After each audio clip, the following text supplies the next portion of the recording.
शेषाद्रिगिरिवास श्रीरमणने श्रीचक्र श्रीशङ्खभूषितने आत्माय देहाय आराधने ಸಂತೋಷದ ಸ್ವಾಗತ ಕರೆತರೆ ನಿಮ್ಮ ಅರಳಿತು ನಮ್ಮ ಕರೆತರೆ ನಿಮ್ಮ ಅರಳಿತು ನಮ್ಮ ಮನವೆಂಬ ಮಲ್ಲಿಗೆಯು ಆನಂದದಿಂದ ಸ್ವಾಗತ ಸುಸ್ವಾಗತ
ಪ್ರಾಥಮಿಕ ವಾರ್ಷಿಕ ಕ್ರೀಡಾಕೂಟದಲ್ಲಿ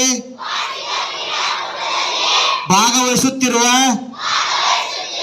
ಅನುಗುಣವಾಗಿ ಹಾಗೂ ತೀರ್ಪುಗಾರರ ತೀರ್ಮಾನಕ್ಕೆ ಬದ್ಧರಾಗಿ ಸೋಲು ಮತ್ತು ಗೆಲುವನ್ನ ಸಮಾನವಾಗಿ ಸ್ವೀಕರಿಸುತ್ತೇವೆ. ಎಲ್ಲರಿಗೂ ಮುಂಜಾನೆ ಶುಭನಮನಗಳನ್ನು ತಿಳಿಸುತ್ತಾ ಇವತ್ತು 8ನೇ ವಾರ್ಷಿಕ ಕ್ರೀಡಾಕೂಟವನ್ನು ಹಮ್ಮಿಕೊಂಡಿದ್ದೇವೆ. ಸೊ ಈ ಒಂದು ಕಾರ್ಯಕ್ರಮಕ್ಕೆ ಆಗಮಿಸಿದಂಥ ವೇದಿಕೆ ಮೇಲಿರುವ ಎಲ್ಲ ಗಣ್ಯರಿಗೆ ನಮಸ್ಕರಿಸುತ್ತಾ ಇವತ್ತು ಅತಿ ವಿಜೃಂಭಣೆಯಿಂದ ನಮ್ಮ ಶಾಲೆಯಲ್ಲಿ ಕ್ರೀಡಾಕೂಟವನ್ನು ಹಮ್ಮಿಕೊಂಡಿದ್ದೇವೆ. ಕ್ರೀಡೆ ಯಾಕೆ ಬೇಕಂತಂದ್ರೆ ಈಗಿನ ಜನರಲ್ಲಿ ಎಲ್ಲಾ ಶಾಲಾ ಕಾಲೇಜುಗಳಲ್ಲಿ ಮಾಡುವಂತಹ ಮೊದಲು ಆದ್ಯತೆ ಕೊಡೋದು ಓದು ಅಥವಾ ಅಂಕಪಟ್ಟಿ. ಓದಿಗೆ ಮತ್ತು ಅಂಕಪಟ್ಟಿಗೆ ಎಷ್ಟು ನಾವು ಪ್ರಾಮುಖ್ಯತೆಯನ್ನ ಕೊಡ್ತೀವಲ್ಲ ಅಷ್ಟು ಪ್ರಾಮುಖ್ಯತೆಯನ್ನ ನಾವು ಕ್ರೀಡೆಗೂ ಕೂಡ ಕೊಡಲೇಬೇಕು. ಈಗ ಕೆಲವೊಂದು ಪೇರೆಂಟ್ಸ್ಗಳು ಸ್ಕೂಲಲ್ಲಿ ಮ್ಯಾಥಮೆಟಿಕ್ಸ್, ಇಂಗ್ಲಿಷು, ಕನ್ನಡ ಇದು ಯಾವುದೇ ಸಬ್ಜೆಕ್ಟ್ ಟೀಚರ್ಸ್ ಇಲ್ಲ ಅಂದ್ರೂ ಕೂಡ ಅಲ್ಲಿ ಬಂದ ಈ ಸಬ್ಜೆಕ್ಟ್ ಟೀಚರ್ಸ್ ಇಲ್ಲ ಅಂತ ಹೇಳಿ ಕಂಪ್ಲೇಂಟ್ ಮಾಡ್ತಾರೆ. ಆದ್ರೆ ಆ ಸ್ಕೂಲಲ್ಲಿ ಪಿ ಟೀಚರ್ ಇರ್ಲಿಲ್ಲ ಅಂದ್ರೆ ಯಾವ ಪಿ ಟೀಚರ್ ಪೇರೆಂಟ್ಸ್ ಬಂದ್ರು ಪಿ ಟೀಚರ್ ಇಲ್ಲ ನಮ್ಮ ಮಕ್ಕಳಿಗೆ ಪಿ ಟೀಚರ್ ನ ಹಾಕೋರಿ ಆಟ ಆಡಿಸ್ರಿ ಅಂತ ಹೇಳಿ ಯಾವ ಪೇರೆಂಟ್ಸ್ ಹೇಳಂಗಿಲ್ಲ. ಯಾಕಂದ್ರೆ ಜೀವನದಲ್ಲಿ ಓದು ಎಷ್ಟು ಮುಖ್ಯನೋ ಅಷ್ಟೇ ಮುಖ್ಯವಾದ ಪಾತ್ರವನ್ನ ಕೂಡ ಕ್ರೀಡೆ ವಹಿಸ್ತೈತಿ.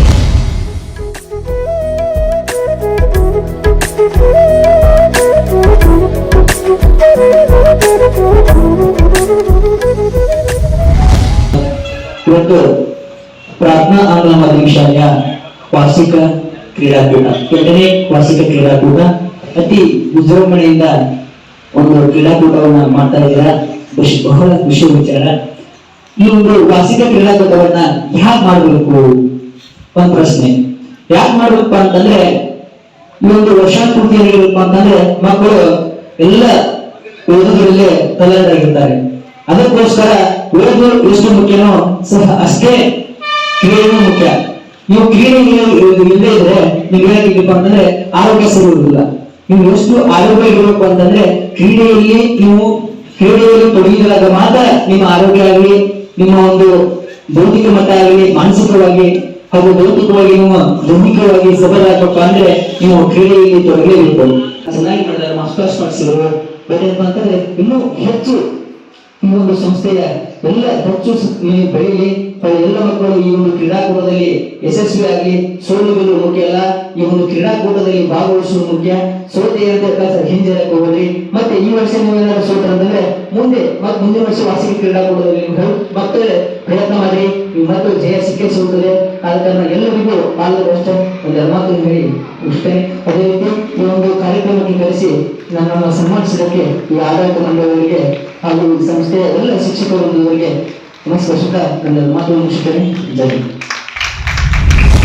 Dear students, actually already our chief guest has briefly narrated the importance of sports and games, and not only he has given speech, along with that he has interacted with all students, quoting some examples of this national level sportsman and national level games also. But I will not take much time because you are very much eager to play final games today. ಈ ಒಂದು ಆಟಗಳ ಬಗ್ಗೆ, ಆಟದಿಂದ ಏನೇನು ಲಾಭ ಆಗುತ್ತೆ ಅನ್ನೋ ಬಗ್ಗೆ ಹೇಳಿದ್ರು. ಆಟ ಆಡೋದ್ರಿಂದ ನಿಮ್ಮ ದೈಹಿಕ ಮತ್ತು ಮಾನಸಿಕ ಸ್ಥಿತಿ ಸದೃಢ ಆಗೈತಿ. ಅವೆಲ್ಲ ಈಗ ಕೊಳ್ಳಿ ಸರ್ ಆಗಲಿ, ಒಟ್ನಾಳ್ ಸರ್ ಆಗಲಿ, ನಮ್ಮ ರವಿ ಎಲ್ಲರೂ ಹೇಳಿದ್ರು, ಲಕ್ಷ್ಮೀ ಮೇಡಮ್ ಹೇಳಿದ್ರು. ಅದಕ್ಕಿಂತ ಒಂದು ಒಳ್ಳೆ ಕೆಲಸ ಏನಾಗೈತೆ ಅಂದ್ರೆ ಕೊಳ್ಳಿ ಸರ್ ಹೇಳಿದ್ರು, ನೀವು ಒಬ್ಬ ಒಳ್ಳೆ ಬೆಸ್ಟ್ ಸ್ಪೋರ್ಟ್ಸ್ ಮ್ಯಾನ್ ಆದ್ರಂದ್ರೆ ನಿಮಗೆ ಜಾಬ್ ಅಪಾರ್ಚುನಿಟಿ ಭಾಳ ಇರ್ತಾ ಅಂತೀವಿ. ನೀವು ಸಚಿನ್ ತೆಂಡೂಲ್ಕರ್ ನೋಡ್ಬೋದು, ಅವ್ರು ಇವತ್ತಿಗೂ ಕೂಡ ಕೋಟ್ಯಾಂತರ ರೂಪಾಯಿ ಗಳಿಸ್ತಾರೆ ಒಂದು ಪೋಸ್ಟ್ ಮಾಡಿ.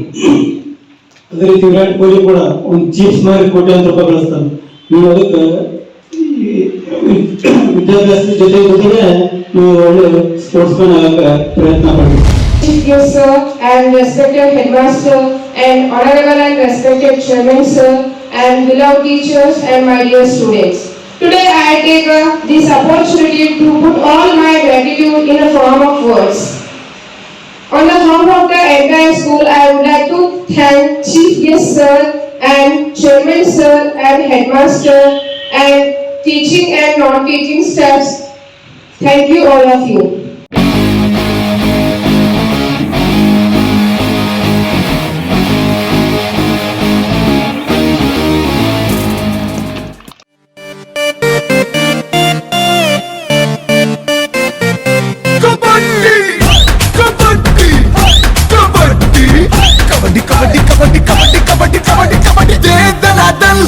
बाजुओं में दम, धरती हिला देंगे हम।